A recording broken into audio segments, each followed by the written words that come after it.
గత 4-5 రోజులుగా దేశవ్యాప్తంగా సంచలనం కలిగిస్తున్న తిరుమల లడ్డు వ్యవహారం ఎలా చూడాలంటారు అసలు దీన్ని? తిరుమల లడ్డు అనేది పవిత్రమైన స్వామివారికి నైవేద్యం పెట్టే లడ్డు అది. నైవేద్యం పెట్టినాకనే భక్తులకి పంచేది అది. ఆ నైవేద్యం పెట్టే స్వామివారి నైవేద్యం సమర్పించిన తర్వాతనే కొన్ని లక్షల లడ్డులైనా ఉండొచ్చు. ఆ నైవేద్యం పెట్టినాకనే స్వామివారికి అపవిత్రం చేశారు ఆ నైవేద్యాన్ని. దానికి టెస్టింగ్ పోతే ఆవు కొవ్వు, సచ్చిన జంతు కలేబరాల కొవ్వు తక్కువ రేటుకి వస్తుందని తిరుపతి గుడిని ఆ రకంగా చేశారు, పవిత్రమైన గుడిని. అది అంటే ఇదంతా ఏమి లేదు, ఇదంతా రాజకీయ కోణంలో, కుట్ర కోణంలో మాత్రమే, మమ్మల్ని అనగదొక్కే విధానంలో మాత్రమే చేస్తున్నారంటూ వైసీపీ నాయకులు చేస్తున్న కామెంట్లో వాస్తవం ఉందనుకోవచ్చు అంటారా? ఎవరండి మిమ్మల్ని అనగదొక్కేది? అనగదొక్కారు, ఆల్రెడీ 5 కోట్ల మంది అనగదొక్కారు. ఇంకేముంది అనగదొక్కడానికి? మీ దగ్గర 11 సీట్లు పరిమితం చేశారంటే అనగదొక్కేముంది? ఇంకా అనగదొక్కేది ఏంది మిమ్మల్ని? తిరుపతి గుడిని సర్వనాశనం చేసి నాశనం చేద్దానికి ప్రయత్నం చేసి తిరుపతి గుడిలో ఇది మనకు తెలిసింది లడ్డు విషయమే. ఇంకేం జరిగినాయో మొత్తం వస్తాయి. ఇది వేసారుగా, సిట్ వేసారుగా, మొత్తం వస్తాయి. ఇది ప్రపంచంలోనే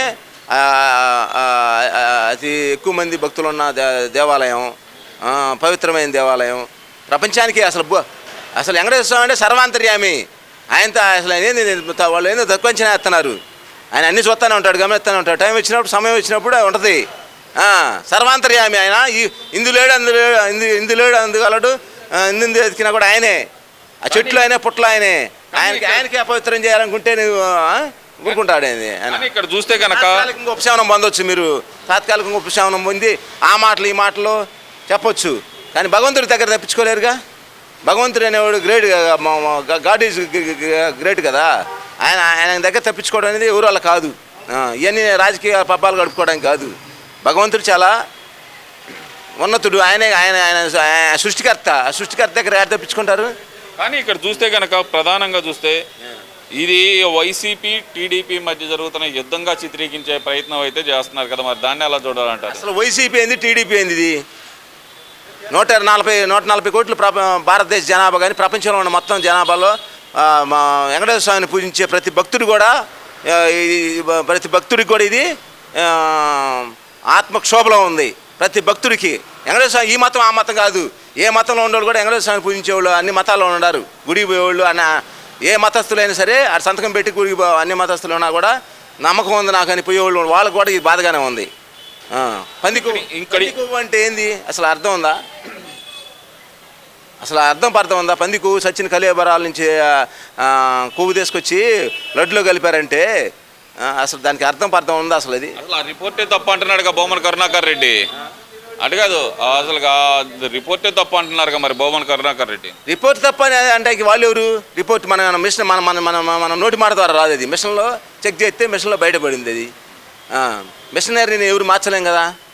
కానీ అదంతా ఫేక్ రిపోర్టు, ఇది కావాలని అలిగేషన్ చేస్తున్నారు అనే మాట అయితే అంటున్నారు. ఫేక్ అనే పదం ఇప్పుడున్న భక్తుల్లో, ప్రపంచవ్యాప్తంగా ఉన్న భక్తుల్లో 99 కాదు 100 మంది ఇది నిజం, ఇది జరిగిందని అందరూ అంటే నువ్వు ఫేక్ అంటే నువ్వు అందరూ ప్రపంచం అంతా ఒకవైపు, నువ్వు ఒకవైపు నుండి అటు కుదురుతుంది. నీ మాటలు అట్ట యశో మొత్తం ఒక పక్క నడుతుంది. భూమండలం మీద వెంకటేశ్వర స్వామి భక్తులు, అసలు సృష్టికర్తే భగవంతుడు వెంకటేశ్వర స్వామి. తరాలు మారి కలియుగంలో వెంకటేశ్వర స్వామి దైవం.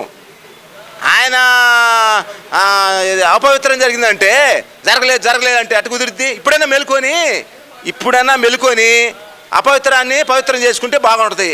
ఇప్పుడైనా మెలుకోకుండా ఇంకా అపవిత్రం లడ్లే మీరు చెప్పినట్టు ఏంటి అటు కుదిరిద్ది?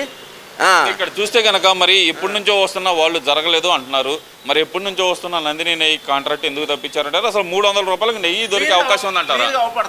300 రూపాయలకి నెయ్యి దొరికే అవకాశం ఉందంట. 2000కి మంచి స్వచ్ఛమైన ఆవు నెయ్యి 1500 నుంచి 2000 ఉంటుందండి. స్వచ్ఛమైన నాటు జాతి కానీ ఆవు నెయ్యి 2000 దాకా ఉంటుంది. ఇది అన్ని అబద్ధాలు. ఈ కాంట్రాక్టులు 100 కోట్లు 1000 కోట్లు వేశారు 5 సంవత్సరాల్లో. అపవిత్రం చేశారు. ఇంకో దాంట్లో ఇసుక పోసుకొని నూకినది ఒక వేరు.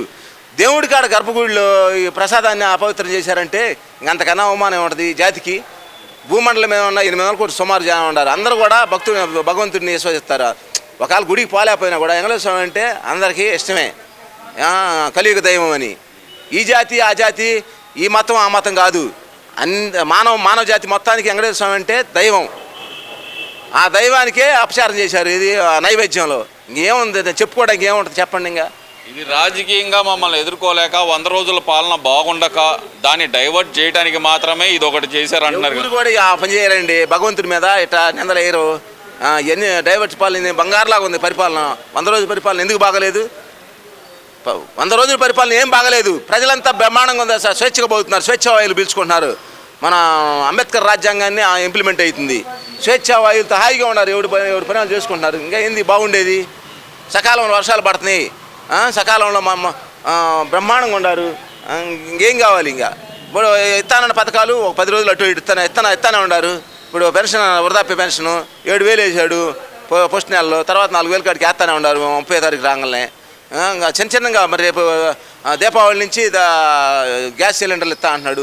6 పథకాలు సూపర్ 6 పథకాలు ఇంప్లిమెంట్ చేస్తాడుగా. ఒక నెల అటు ఇటు. ఇప్పుడు నువ్వంతా ధ్వంసం చేసిపోయారు. గత ప్రభుత్వం ధ్వంసం చేసిపోయింది రాష్ట్రాన్ని. బూడుతున్నాడు ఎట్నొకట పోయి ప్రభుత్వాన్ని మళ్ళీ అది ఏదో పూర్వకంగా అయినా చేస్తున్నాడు. రాజధాని కూడా ప్రారంభమైంది. రాజధాని పనులు కూడా కంపంతా ఒక 20 కోట్లు 30 కోట్లు ఇచ్చి కంప మొత్తం బిగించాడు అడవిని, పాడుపడ్డ అడవిని. ఇంకా ఎంతకన్నా ఏముంటుంది పరిపాలన? ఇది ఇప్పుడు ఈ 3 నెలల్లోనే ఉపద్రవాలు చాలా వచ్చినాయి చూశారుగా. విజయవాడ బ్యారేజ్ కొట్టకపోయేది, దాన్ని కాపాడుకున్నాము. ఏంది మరి విజయవాడ వరద బాధితులకి వాళ్ళని కాపాడుకున్నాము. ఇంకెంతకన్నా ఏముంటుంది చెప్పండి పరిపాలన రామరాజ్యంలో ఉన్నట్టుంటే పరిపాలన నువ్వు బాగలేదని ఒక్కడని 5 కోట్ల మంది బాగుందా అంటే నువ్వు ఒక్కడే బాగలేదంటే ఏంది పరిపాలన? మీ 10 మంది ఓడిపోయిన వాళ్ళు 10 మంది బాగలేదంటే గెలిపించిన 161 మంది బ్రహ్మాండంగా పరిపాలన ఇస్తుంటే ప్రతి నియోజకవర్గంలో మీ బాగలేదంటానికి ఏముంది? అర్థం ఏముంది దానికి?